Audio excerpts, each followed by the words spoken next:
ও বাবা রে বাবা,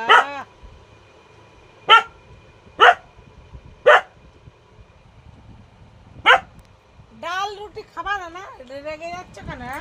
খাও, বদমাইশি করছিস খুব আজকে। নে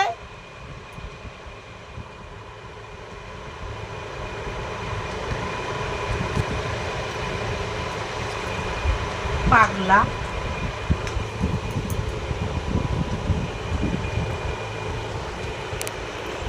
হ্যাঁ, কালকে যাই হোক একটা খেতে হবে, আজকে ডাল ভাতটা খেয়ে নাও।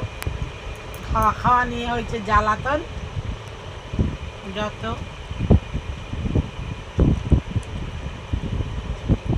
তোর খেতে সমস্যা, ওরা কি সুন্দর চিবিয়ে খেয়ে নেয়, কত কত করে গিলে নেয় হাঁসের মতো।